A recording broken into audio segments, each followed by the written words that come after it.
A gente volta com o TV Mar News e vai agora para o nosso quadro Saber em Debate, aqui com o professor Luiz André, que já se encontra aqui no estúdio com a gente. Muito bom dia para você, tudo bom? Boa noite. A gente já iniciou, na realidade, o programa falando sobre o retorno às aulas e o envolvimento que isso vai ter com a política, né? E aí agora a gente estende um pouco mais essa análise com você, Luiz André. Como é que você enxerga essa relação? Bom dia para todos, tá? Os telespectadores muito cativos, né, daqui do Saber em Debate na TV Mar. De fato, né, essa relação no Brasil, nos Estados Unidos, eu acho que menos na Europa, ela está muito politizada, né? No caso dos Estados Unidos, em razão de uma eleição, a nossa aqui em razão das diferenças políticas entre o mandatário maior, o nosso presidente da República, e governadores e prefeitos, mas ela tem sido, de certa forma, a coordenada, né, infelizmente, pela ausência de determinações do Ministério da Educação, pelos secretários estaduais, e me parece, pelo menos, que aquele protocolo determinado há um pouco mais de um mês, no mês de julho, ali por volta do dia 16, salvo engano, esse protocolo tem sido tomado para que esse retorno seja um retorno gradual, que é muito mais importante, né? E tomado com as devidas precauções e baseadas, claro, nos protocolos relacionados à saúde, o que deve ser feito em razão da questão ser uma questão de saúde antes de qualquer outra coisa. E aí a gente vê cada estado se organizando de uma forma, né? Cada um fazendo as suas adaptações ao cenário de retorno à aula, que ainda não está definido aqui no Brasil. Você vê isso como um fato positivo? Vejo. Eu entendo que sim. Né? Aqui, mais uma vez, eu faço a crítica ao fato de que o órgão responsável, né, que é o Ministério da Educação, não tem dado as cartas. Na prática, isso tem sido decidido pelo Conselho dos Secretários Estaduais, que é um conselho existente desde a década de 80, e com os protocolos determinados. Aqui, um pouquinho a gente fala até sobre esses protocolos. Eu acho que isso deveria ser coordenado pelo Ministério da Educação, porque isso vai muito, aí entra a questão da política, né? Vai muito da questão da volta à normalidade. Essa volta à normalidade tem relação direta com os aspectos políticos relacionados no Brasil à proximidade das eleições municipais. Tá? Então, eu critico tal questão. Eu entendo que isso aí deveria ser coordenado, principalmente pelo Ministério da Educação, com base em determinações, em protocolos do Ministério da Saúde, mas em razão até das demandas e da própria decisão do Supremo Tribunal Federal, não é? Estabelecendo que essas medidas podem ser sim tomadas pelos governadores e, consequentemente, pelos prefeitos, isso acabou prejudicando. De qualquer forma, raríssimos estados têm feito esse tipo de retorno ainda. No caso dessa semana, o estado do Amazonas, né, que foi um dos estados a sofrer inicialmente aí muito com a pandemia. Né? O nosso aqui, comentado pelo Arnaldo de forma brilhante aqui no começo do programa, o governador tem tomado, de fato, muitas precauções, adiando, portanto, o retorno. E quem está falando aqui também é professor, deixar claro que tem contato, né? E é muito importante que a gente preserve o bem mais importante, que é a vida. Né? O retorno à normalidade, ele deve se dar, claro, diante das condições de saúde propícias para que a gente possa colocar aí um determinado número de alunos. Né? Então, acho que os protocolos, que são os protocolos de higienização, relacionados à quantidade de pessoas, normalmente um terço, distanciamento, né? Tem sido, de fato, os mais importantes para que a gente retorne realmente com mais segurança. Com certeza. Agora, professor, a gente percebe que essa crise do novo coronavírus, as crises, na realidade, geradas pela pandemia do novo coronavírus, crise sanitária, crise econômica, crise social, não atinge uniformemente toda a sociedade, né?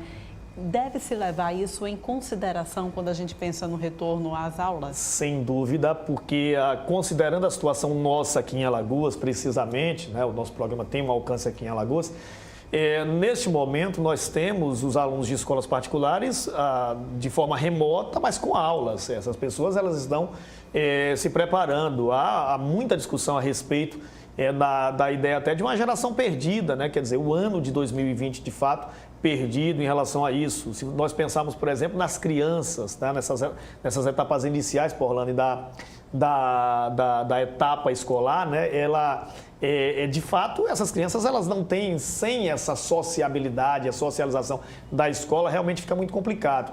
Se nós pensarmos no ensino médio, na reta final daqueles que vão fazer vestibular, isso realmente é muito complicado, principalmente no nosso estado, principalmente no Nordeste, onde a grande maioria ela não tem acesso a escolas particulares e elas estão sem aula nesse momento. Isso é extremamente preocupante, não é? Então, ela praticamente condena aí uma geração se der continuidade. Mas é bom lembrar que quem está falando aqui é alguém que é um analista social, é muito importante que se preserve, obviamente, a vida, porque ela é o bem mais precioso, né?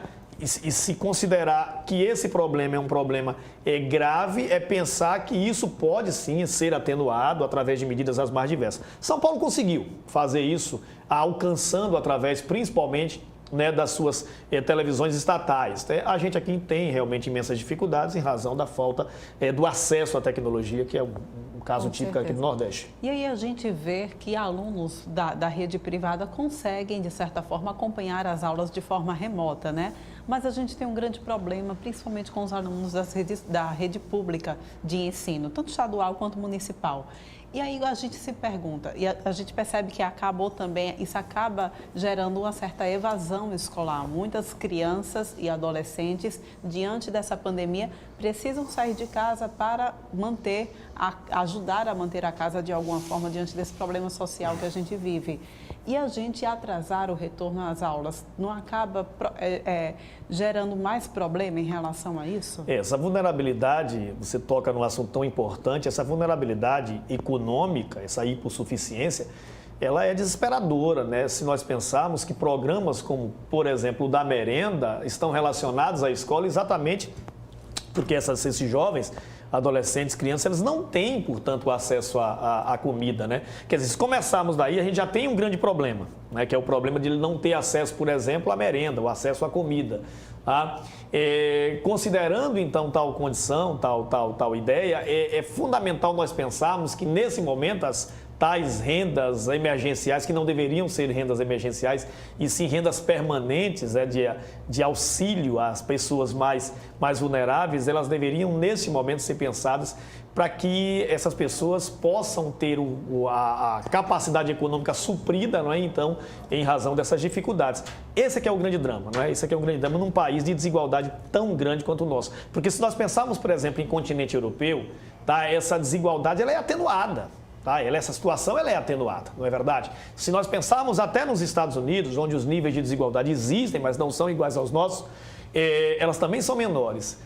O grande drama da gente é exatamente esse, quer dizer, se você pensar em Alagoas, você tem ali uma minoria, é bolha mesmo, tendo acesso à aula, né, com toda a dificuldade e as consequências terríveis desse processo, a exemplo da questão mental, né, que é realmente muito grave, mas eles têm acesso, eles vão fazer o Enem, por exemplo, os alunos de terceiro ano, eles vão fazer o Enem daqui um pouquinho, tá? E os alunos de escola pública, eles não têm esse acesso, tudo deve ser pensado e eu entendo até que a manutenção do Enem, apesar da importância de você ter, porque tem o acesso à universidade, é algo que naquele momento deveria ter sido repensado e ter vinculado essa questão aos alunos de escola pública para que o Estado tivesse a responsabilidade de vincular o retorno e a feitura do Enem exatamente, quando eu falo Estado e instituição, exatamente a condição de dar esse critério de igualdade aos alunos de escola pública. Sem isso, desigualdade e meritocracia nesse país é uma grande mentira, a gente sabe muito bem disso. Pois é, quando a gente fala do Enem também, né, professor, a gente percebe um grande problema. Para os alunos da rede pública, isso é um ano a menos para eles, né?